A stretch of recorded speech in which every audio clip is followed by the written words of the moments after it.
the foot speed of Ennis. And look, those body shots right there. That's STANIONIS' kryptonite, I believe. Yeah, he's shrinking, and now Boots teeing up for the left uppercut, and down goes STANIONIS. So no doubt about it, Boots actually might have gave the best performance of his career thus far. The way that he beat STANIONIS, Boots was using his jab, his accuracy, his footwork, his slickness. That left uppercut was working for him beautifully the entire night, and actually predicted this fight was going to be a rough fight for Boots and it was going to go all 12 rounds. But the way that Boots showed how much levels he was above STANIONIS, and the way Boots timed a lot of shots was pure boxing. It was absolutely beautiful, no doubt about it. I do still have some concerns when it comes to Boots' weight and when it comes to Boots' defense. There's a reason why Boots got a nutritionist for the first time in his career. My first time having a nutritionist. Really? I feel, yeah, I've been doing everything on my own. This is my first camp I had nutrition. I feel great. I feel regular. The entire build up to this fight against STANIONIS, Boots was saying, no doubt about it, he wants to go for undisputed. He's staying at 147 pounds. People are running with me saying I might go to 154. They're saying that it could possibly be the weight. Just because I might say I'm going to do it doesn't mean I'm going to do it. And I get it. But I disagree with it. No doubt about it. I think Boots needs to move up to 154 pounds.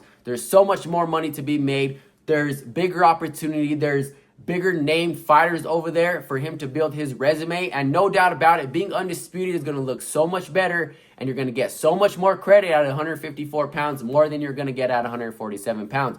Just being undisputed overall, just in general, is great. You still have you still have Brian Norman Jr. and you still have Mario Barrios. But that doesn't mean you're going to get those guys like you're planning in your head. You have Ryan Garcia coming up to 147. You have Devin Haney coming up to 147. You might even have Teofimo coming up to 147. And no doubt about it, they're going to try to match those guys up to get a world title so we can get bigger fights against Jaron Boots Ennis, which that only makes sense. Just because Boots has it planned in its head doesn't mean it's going to go that way, and that is the boxing business. All of us, no doubt about it, know that. But Boots didn't sound too confident in the ring interview when they asked him, we know you're going for undisputed. Are you going to stay and try to get it, or you're going to move up?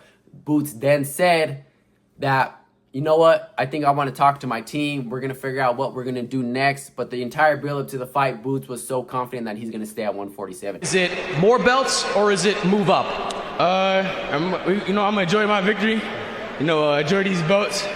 Take some time with the fam, talk to the team, and we're going to see what's next. Is becoming undisputed, though, part of your plan? We'll see. Like I said, we'll see. Let me enjoy this victory. Chill with my fam and talk to my dad, my team. I don't think Boots belongs at 147 pounds. There's so much more opportunity to be made at 154. Money, bouts, resume, legacy. He's going to get more credit beating those guys at 154 pounds. And we're talking about a year from now, possibly even 2 years from now, where Boots can get to that point of being undisputed, and how much better or how much worse is he going to feel at 147 pounds compared to 154. One thing that I did not like in this fight, and I get this is Boots' character. I get that this is what he does. This is what he does in the ring, right? The slickness, you're moving back and forth, you're doing this and that, and you're showing off. I get it. That's who you are. That's your personality in the ring. That's your character. That's what sells out arenas. That's what builds your profile.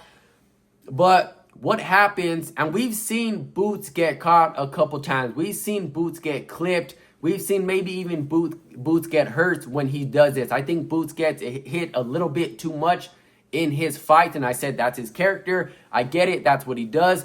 But what happens when you get clipped by someone, by Ryan Garcia doing that? I'm not saying that's the type of personality and character Boots is going to bring if he does fight Ryan Garcia. But what happens when you get clipped like that? What happens when you run into a shot because you're trying to show off in that ring? Like I said, I get it, that's who he is, that's what he does.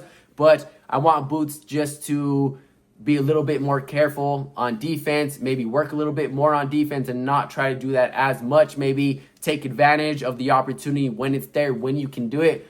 Other than that, I thought Boots looked spectacular. Probably the best performance in his career that I've seen. Let me know what you guys think about Boots Boots' performance against Stanionis. Let me know if you guys think Boots should stay at 147 and try to collect those bouts, or let me know if you guys think Boots should move up to 154 pounds and start making his way over there. I'm going to catch you guys in the next one. I'm out.